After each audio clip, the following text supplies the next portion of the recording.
आशा करता हूँ आप सब बहुत अच्छे होंगे। मेरा नाम है सिद्धांत अग्निहोत्री, स्टडी ग्लोस पे आपका बहुत बहुत स्वागत है। दोस्तों, हम टाइम्स ऑफ इंडिया के एक एडिटोरियल की बात करेंगे। यहाँ पे दो कश्मीरी पंडित्स का इंटरव्यू लिया गया है और एक ने ये बोला है, जिनका नाम है संदीप कौल, जो कि 32 साल के हैं, जो कश्मीर की फूड इंडस्ट्री है, बेसिकली मैन्युफैक्चरिंग, फूड मैन्युफैक्चरिंग में यूनिट में काम करते हैं। कश्मीर की फूड यूनिट में बेसिकली काम करते हैं, इंजीनियर हैं, काफ़ी टैलेंटेड हैं, 32 साल के हैं। उन्होंने ये बोला है कि इस समय हालात जो है वो 1990 से भी ज़्यादा बुरे हैं। क्यों बोला है हम बात करेंगे। फिलहाल हम थोड़ा सा एनालिसिस करते हैं। देखिए, यहाँ पे जो कश्मीरी हैं, जो आम कश्मीरी हैं, उनकी बहुत तारीफ की है दोनों ही ने। एक ने बोला है, जैसे संदीप कौल की जो मैं बात कर रहा था, कि मेरा जो पड़ोस है वो इतना अच्छा है कि मुझे कोई प्रॉब्लम नहीं है। ये तो अच्छा है कि मेरा इतना पड़ोस है कि मैं अच्छे से रह सकता हूँ, लेकिन कुछ लोग दिक्कत कर रहे हैं। ऐसे ही दूसरे जो ऋषभ चाकू हैं, 27 साल के, उन्होंने भी यही बोला है कि बहुत सारे मेरे मुस्लिम दोस्त हैं, मैं उनके साथ घूमता हूँ। इनफैक्ट जो वकार खान है वहाँ के, वकार खान की थोड़ा नाम, उनके साथ मेरा चौथा म्यूजिक वीडियो आने वाला है। चौथा म्यूजिक वीडियो आने वाला है। हालांकि वो ये भी कहते हैं कि अभी म्यूजिक इंडस्ट्री में कश्मीर की बहुत ज़्यादा स्कोप है, बट इतना उसको चांस नहीं मिल रहा है। तो चौथा वीडियो आने वाला है। मेरे म्यूजिक को काफ़ी पसंद भी किया जाता है। यूट्यूब पे मैं वीडियोस डालता हूं, लेकिन दिक्कतें बहुत ज़्यादा हैं। क्यों दिक्कतें बहुत ज़्यादा हैं? पहली बात तो कोई डेमोक्रेटिक गवर्नमेंट नहीं है। अच्छा, डेमोक्रेसी से याद है भाई, हमारा पॉलिटी कोर्स फटाक से लो। एनसीईआरटी कूपन कोड आपको यूज़ करना है। 1 जून से क्लास शुरू हो रही है, 25% आपको ऑफ मिलेगा। तो अभी इसी वक्त कंबाइंड एनसीईआरटी लेना, क्योंकि अभी ना एनसीईआरटी अपडेट होंगी, तो जैसे जैसे एनसीईआरटी अपडेट होंगे ना, प्राइस बढ़ेंगे। तो बेस्ट यही है कि फटाक से कोर्सेज को अवेल करो, मजा आने वाली है। ओके, जल्दी से जाओ, डिस्क्रिप्शन बॉक्स में आपको डाउनलोड करो, लिंक दिया हुआ है। तो सबसे पहली बात तो ये है कि भाई डेमोक्रेटिक गवर्नमेंट है नहीं, तो लॉ एंड ऑर्डर की सिचुएशन वैसे भी दिक्कत कर रही है। ओके, फिर उसके बाद आर्टिकल 370 जब से हटाया गया तब से दिक्कतें हैं। लेकिन on the other hand Kashmir में मैसिव इन्वेस्टमेंट आया है। कश्मीर में दोस्तों इतना टूरिज्म कभी आया ही नहीं जितना इस बार आया है। मार्च के महीने में भर भर के टूरिस्ट, सारे होटल फुल। कश्मीर नॉर्मलसी की तरफ जा रहा है। ये पाकिस्तान को नागवार गुजरा है। जितने भी अलगाववादी हैं उन पर नकेल कसी जा रही है। यानी कि Kashmiris are back on track. Union territory हो गया। तो अब देखिए, कुछ लोग ना कश्मीर में, जो इधर पाकिस्तान है या बाकी जो लोग हैं, जो मिलिटेंट्स हैं, उनके हाथ पांव फूल रहे हैं कि यार क्या करें। वो अनरेस्ट, एक तरीके से जमीन उनके हाथ से जा रही है, उनके पैरों से निकल रही है, और जो उनके पास होल्ड था ना वो भी जा रहा है। तो अब उसी का नतीजा किलिंग्स है। टारगेटेड किलिंग्स हुई है दोस्तों। अभी तक 16 हिंदुओं को मार दिया गया है। ठीक है, राहुल भट्ट अभी रिसेंट थे जिनको मारा गया, आपने देखा। बुदगांव में काम करते थे, सरकारी कर्मचारी थे और घुस के मारा गया। बहुत ज्यादा प्रोटेस्ट हुए। राहुल भट्ट की killings was not at all justified. Makhanlal Bindroo, अक्टूबर में उनको मारा गया। उसके पहले आकाश मेहरा जो कि बिजनेसमैन थे, उनको मारा गया। मक्खनलाल बिंद्रू तो एक फार्मासिस्ट थे, कब से इतना बढ़िया उन्होंने कोविड में काम किया था। उससे पहले भी 16 इंडिविजुअल्स को मारा गया है दोस्तों अभी तक, जब से 370 हटा है। ये टारगेटेड किलिंग्स है। ओके, तो अब बात यही है कि ये सब हो क्यों रहा है, जो कि मैंने आपको बता दिया। ये सब शांत हो जाएगा, क्योंकि हमारे आर्मी ने भी पकड़ पकड़ के सबको मारा है। बाहर मौसम बहुत सुहावना हो गया। अब हम दो कश्मीरी पंडितों से यहां पे बात की है। तो पहले जो हैं वो हैं कौल साहब, संदीप कौल, जो कि 32 साल के हैं। वो बता रहे हैं कि भाई 1990 तो मेरा जन्म ही हुआ था, और उसी वक्त ये सब कुछ हुआ। 1990s में हर तरफ खून ही खून हमने देखा, लेकिन फिर चीजें नॉर्मल हुई। मेरे पिताजी की मृत्यु 2007 में हुई थी, 2007 में हुई थी, और उस समय मैं 8 साल का था। और 2007 में, नहीं सॉरी 8 साल का नहीं, मैं 9वीं कक्षा में पढ़ता था। 2007 में, 2007 में जब मेरे पिताजी की मृत्यु हुई, तो फिर मैंने ट्यूशन्स पढ़ाना शुरू किया। 500 रुपए मुझे मिलते थे, और 500 रुपए वो मेरे लिए बहुत ही ज्यादा मुश्किल था, क्योंकि मुझे पूरे परिवार को देखना पड़ता था।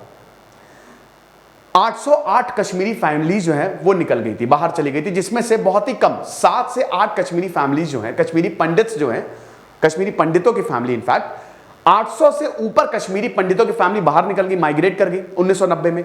7 से 8 यहां पे रुकी, उनमें से हम भी एक थे। तो हम यहां पे रुके। मैंने अपनी इंजीनियरिंग जो है हिमाचल प्रदेश से पूरी की, मैं वापस आया, और उसके बाद फिर मुझे यहां पे काम मिला। लेकिन मैंने 2003 का नदीमर्ग मैसेकर देखा, जब बच्चों को पूरा खून से लहूलुहान कर दिया था। हालांकि मेरा पड़ोस बहुत अच्छा है, जो मेरे पड़ोसी हैं श्रीनगर में ही रहते हैं दोनों, ठीक है, हब्बा कडाल से, ये जो श्रीनगर के पास है वहां पे ये रहते हैं, कि जो मेरा पड़ोस है ये तो कहिए वो इतना सपोर्टिव है कि मुझे कोई प्रॉब्लम नहीं है। लेकिन दोस्तों ये बहुत बड़ी बात बताते हैं कि 1990s का जो एरा था वो ज्यादा, अभी का जो एरा है ना, अगर आप कंपेयर करो तो इसके मुकाबले आज का एरा इज मोर डेंजरस। अभी हम ज्यादा असुरक्षित है, क्योंकि 1990s में क्या हुआ था कि मेरे बहुत सारे दोस्त थे, ठीक है, या जिनको हम जानते थे, उन्होंने हथियार उठा लिए थे। उनको हम जानते थे लेकिन उन्होंने हथियार उठा लिया, वो भी हत्याकांड में शामिल हुए। लेकिन अभी आपको नहीं पता कौन हथियार उठा ले और कौन आपको मार दे। यू डोंट नो, पता ही नहीं है कि कौन हथियार उठा के आपके ऊपर गोली चला दे, अभी एकदम अनसर्टेन है। तो आज का जो एरा है ना वो ज्यादा डेंजरस है, आप नहीं बता सकते कौन खबरी है, कौन आपको मार दे। तो इसका हमको डर है। हम 2007-8 में काफी बुरा समय देख चुके हैं। शादी की इन्होंने बात की, मैं 32 साल का अभी तक कुंवारा हूं। शादी की दिक्कत है, सरकारी जॉब हमको चाहिए, सरकारी जॉब तो वैसे सभी को चाहिए। अब ये बताते कि 2008 में सरकार पैकेज तो लेके आई, लेकिन ये उनको सरकारी जॉब देने की बात की जो कश्मीरी पंडित माइग्रेट कर गए हैं। हम तो माइग्रेट किए नहीं, इसमें भी डिस्क्रिमिनेशन है। जो कश्मीरी पंडित कम है, शादी करने के लिए मुझे जम्मू जाना पड़ेगा। अब अगर मैं जम्मू गया तो जो कश्मीर में रह रहा है ना उसको वो लड़की ही नहीं देते, तो इसमें भी डिस्क्रिमिनेशन है। अब बताइए हम क्या करें। तो ये बात इन्होंने बहुत इंपॉर्टेंट बताई है कि भाई आज जो समय है वो ज्यादा डेंजरस है, क्योंकि आज हमले ज्यादा हो रहे हैं और अनप्रेसिडेंटेड, अनप्रेडिक्टेबल है, कब हो जाए आपको नहीं पता। ओके, दूसरे हैं ऋषभ चाकू, जो कि 27 साल के हैं। ये भी इंजीनियर है। ये भी बताता है कि मैंने अपनी इंजीनियरिंग जो है वो मोहाली से कंप्लीट की। लुधियाना में मेरे रिलेटिव रहते थे, वहां से मैंने इंजीनियरिंग को कंप्लीट किया। अब मेरी इंजीनियरिंग हुई, मैं वापस यहां पे रहने आया। ये भी श्रीनगर में ही रहते हैं, वापस यहां पे रहने आए। वहां पे जो टाइकॉन बॉस्को करके स्कूल है, बहुत ही अच्छा स्कूल है, वहां पे मेरी पढ़ाई हुई, वहां से मैंने पढ़ाई की कश्मीर से। और चीजें नॉर्मल थी, लेकिन हमने अनरेस्ट का समय देखा है।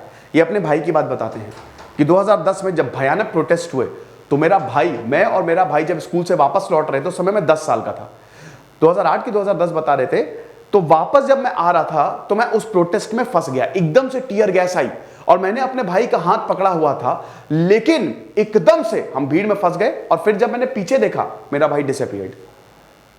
मेरा भाई मुझे कहीं दिखाई नहीं। हमने सुबह से शाम तक भाई को खोजने की कोशिश की, नहीं दिखा वो। और तब हम काफी ज्यादा डर गए। फिर मैं लुधियाना गया, वहां से इंजीनियरिंग कंप्लीट की, मोगा से बेसिकली इंजीनियरिंग कंप्लीट की और वापस यहां पे आया। अभी मैं यूट्यूब वीडियोस बनाता हूं। मेरे पिताजी थिएटर आर्टिस्ट थे, मैं भी एक आर्टिस्ट हूं, म्यूजिक वीडियोस बनाता हूं। लेकिन दिक्कत यह है कि अभी रहने के लिए पैसा है नहीं हमारे पास, तो पैसे के लिए हमको ये करना पड़ता है। हालांकि अभी मैं जैसे वकार के साथ में आ रहा हूं, भाई यहाँ पे बड़े जाने माने आर्टिस्ट है कश्मीर में, तो उनके साथ में आ रहा हूं। मेरे मुस्लिम दोस्त हैं, मैं उनके साथ हैंग आउट करता हूं। लेकिन अभी जो हो रहा है, डरा हुआ तो मैं भी हूं, डर का माहौल है। और अब ये हमसे बोला जा रहा है या हमको ऐसा लग रहा है कि कहीं चलो माइग्रेट कर लेते हैं, क्योंकि जान सबको प्यारी है। तो बेसिकली ये जो दो कश्मीरी पंडितों ने बताया है, यही सारे उस समय कश्मीरी पंडितों का हाल है। लेकिन कश्मीर की स्थिति सुधर रही है। अगले 5 सालों में कश्मीर में आप मैसिव डेवलपमेंट देखेंगे, जबरदस्त डेवलपमेंट होने वाला है, उसको कोई रोक नहीं सकता दोस्तों।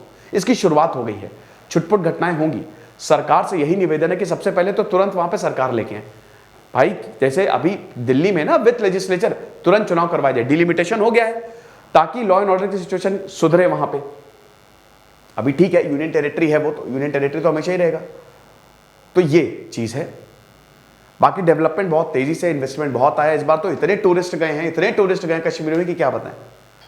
तो अच्छा है, नॉर्मलसी की तरफ चीजें बढ़ रही हैं। और आपको पता है कि अगर कश्मीर में डेवलपमेंट को तो पीओके ऑटोमेटिकली हमारे पास आ जाएगा। मैंने इस पर लेक्चर दिया, देखिएगा। खुश रहिए, पढ़ते रहिए। दिस इज सिद्धांत अग्निहोत्री साइनिंग ऑफ।